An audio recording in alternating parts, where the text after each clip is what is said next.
नमस्कार, आप देख रहे हैं एबी न्यूज। दर्शकों, एबी न्यूज में आपका स्वागत है। कहें जो टेंडर किंग, टेंडर हेरा फेरी मामला, टेंडर में हेरा फेरी करके 250 करोड़ से अधिक की कमाई करने वाला रिशु श्री उर्फ रिशु सिन्हा को लेकर के विशेष निगरानी इकाई ने उसकी गिरफ्तारी के बाद उसके रिमांड के लिए कोर्ट में अर्जी दी थी और उसे अब 25 जून तक तो पहले ही रहने का था। 25 जून तक वो अभी बेऊर जेल में रहेंगे। विशेष निगरानी इकाई के आवेदन पर विशेष निगरानी कोर्ट ने स्पेशल विजिलेंस यूनिट को रिशु सिंह का 5 दिन का रिमांड दिया है। साथ में कोर्ट ने बेऊर जेल को भी आदेश दिया है जो रिमांड के दौरान सुरक्षा, सेहत, स्वास्थ्य का भी ध्यान रखा जाए और 5 दिन का रिमांड विशेष निगरानी इकाई को मिल गया। 5 दिन का विशेष निगरानी इकाई को रिमांड मिला। इधर कई आईएएस की नींद हराम हो गई, कई का ब्लड प्रेशर, शुगर सब भाग गया होगा, क्योंकि रिशु सिंह ही वैसा ट्रम्प कार्ड है जिसको लेकर के स्पेशल विजिलेंस यूनिट सोच रही थी जो इसका रिमांड मिलेगा, इसके माध्यम से हम अन्य भ्रष्टाचारियों तक पहुँचेंगे। वैसे 2 तक तो पुलिस पहुँच चुकी, पुलिस कही सरकार, अभिलाषा शर्मा और योगेश सागर, उन दोनों का निलंबन भी हो चुका है। उन दोनों के अलावा भी और लोग हैं और बहुत सारे डिजिटल साक्ष्य भी मिले हैं। रिशु के पास से जो कहें जो बैंक के ट्रांजैक्शंस मिले हैं, व्हाट्सएप चैट मिले हैं जो डिलीट हो गए थे, उसको फिर रिकवर भी किया गया। और कई आईएएस अफसर बिहार से बाहर भी हैं, कुछ के बारे में कहा जा रहा है देश छोड़ के बाहर चले गए हैं लगभग, क्योंकि 5000 करोड़ का नगर विकास विभाग का काम रिशु श्री ने लिया या रिशु श्री के माध्यम से हुआ। वैसे कल मैंने कहा था जो रिशु श्री विलक्षण प्रतिभा के धनी और रिशु श्री बिहार के आईएएस अफसरों के साथ विकसित बिहार की श्रेणी में लाने के लिए रिशु श्री काम कर रहे थे। भले लोगों ने उसे गलत समझ लिया, सरकार ने एफआईआर कर दिया, ईडी के रडार पे आ गया, लेकिन वो विकसित बिहार के लिए तैयारी कर रहे थे, सरकार का साथ दे रहे। आईएएस अफसर का जो माथे का पसीना थे वो अपनी रुमाल से पोंछ रहे थे रिशु श्री, और जो पसीना निकल रहा था नगर विकास विभाग और आवास या बुडको के अधिकारियों के माथे से पसीना, उसको रिशु श्री कहें जो नोटों की गड्डी या उसको लोग कहते हैं हिंदी भाषा में लोकल भाषा गांधी जी से लगे हुए नोटों की गद्दी से पोंछ रहे थे और वो उसमें वो माहिर थे और अपने भी पॉकेट में रख रहे थे नोट की गड्डी और बिहार को विकास भी कर रहे थे, क्योंकि उस समय के तत्कालीन मुख्यमंत्री को लग रहा था जो बिहार का विकास कोई नहीं कर सकता है, ना नेता कर सकता है, ना पत्रकार कर सकता है, ना कोई कर सकता है, केवल कर सकता है तो बिहार के आईएएस अफसर। और आईएएस अफसर पर उन्होंने आंख मूंद के विश्वास किया और आखिरकार सत्ता भी आईएएस अफसर के कारण ही गई। अगर लोग तहकीकात सही से करें तो उस आईएएस अफसर के लॉट ने पिछले 1.5 साल से मुख्यमंत्री के समक्ष कोई फाइल रखी ही नहीं और सब पे ग्रीन सिग्नल, हरी झंडी होती गई। अब आप समझ सकते हैं जो जिस पे सीन ही नहीं हो रहा हो मुख्यमंत्री का और मुख्यमंत्री का अनुमोदन प्राप्त, दस्तखत किसी और के, अनुमोदन प्राप्त लेकिन सीन नहीं है मुख्यमंत्री से। ठीक है, वो आईएएस अफसर अपना समझे, सरकार समझे, मुख्यमंत्री को सत्ता से हटना ही पड़ा और इस सत्ता से हटने की कहानी हर लोगों की अपनी अपनी जुबानी है।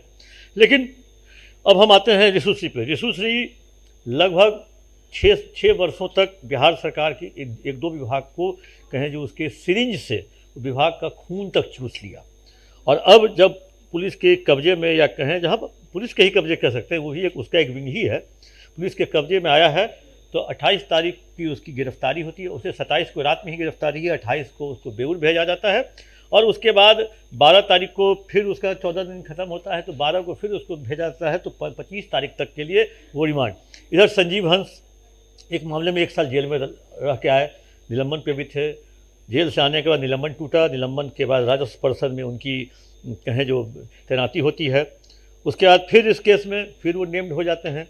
ईडी वाले केस में ईडी ने जम के इन पर आरोप लगाया है और आरोप क्या, जो जब ये थे जल संसाधन में तो सुपौल में 125 करोड़ का ठेका गोवा की कंपनी को दिया गया था और गोवा की कंपनी से रिशु श्री की कंपनी को ट्रांसफ़र हुआ पेटी कॉन्ट्रैक्ट के रूप में। उसके एवज में कई लेन देन के भी ट्रांजैक्शन मिले हैं। अब संजीव हंस पिताजी की बीमारी के इलाज के लिए पिछले सप्ताह छुट्टी लेकर के अपने विभाग से गए दिल्ली, और दिल्ली जिस दिन वो उड़े हैं उसी दिन से स्पेशल विजिलेंस यूनिट उनकी तलाश में उनके घर पे, उनके कार्यालय में जा रही है। छापा नहीं कहेंगे, ताबड़तोड़ लगातार वहाँ वो लोग पहुँच रहे हैं।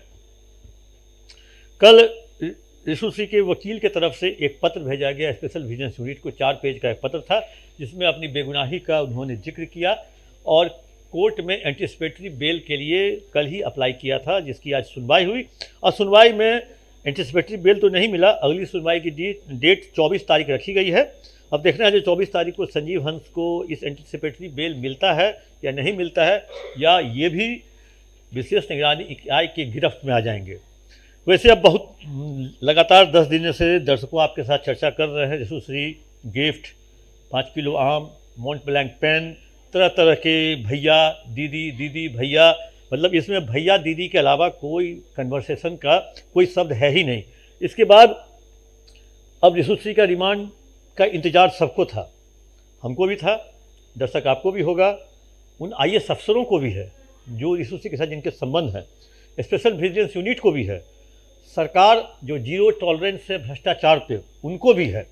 क्योंकि अभी लगातार पिछले 5-7 दिनों से बिहार के मुख्यमंत्री बहुत जगह जा रहे हैं, गोपालगंज गए, कैमूर गए, गया गए, मुजफ्फरपुर गए, सभी जगहों पे क्राइम और क्रिमिनल के बारे में ज़रूर वो चर्चा कर रहे हैं, जो जीरो टॉलरेंस क्राइम, क्रिमिनल और करप्शन और कम्युनिज्म।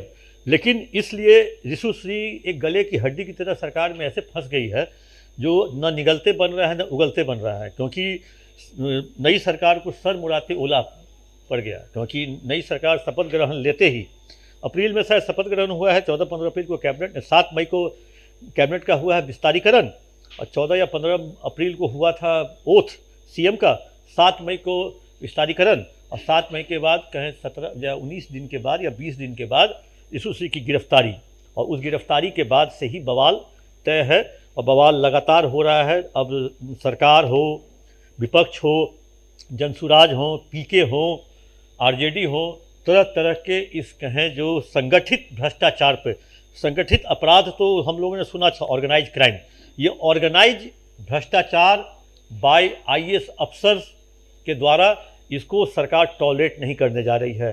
क्योंकि सरकार का गुड गवर्नेंस है, सरकार को, नई सरकार को बड़ी लाइन खींचनी है। जो नीतीश कुमार जी ने अपने शासन में जो एक लाइन खींची वो काफ़ी लंबी लाइन थी, लालू प्रसाद यादव के सरकार से दुगना तिगुना लंबी लाइन थी। उस लाइन से भी बड़ी लाइन इस नई सरकार को खींचनी है और जब तक कुछ कड़ा निर्णय नहीं लिया जाएगा तब तक उस लाइन से बड़ी लाइन नहीं खींची जा सकती। दर्शकों आपके साथ मैं भी इंतजार में हूँ जो आखिर लाइन क्या खींची जाती है, यशुश्री रिमांड में क्या क्या बोलते हैं, यशुश्री किसका किसका नाम लेते हैं, क्या क्या साक्ष्य उपलब्ध कराते हैं, सबके साथ सबके अपडेट के साथ दर्शकों आप तक फिर हम पहुँचेंगे। तब तक के लिए दीजिए इजाज़त। आप अपना कमेंट बॉक्स में जाकर जरूर दें।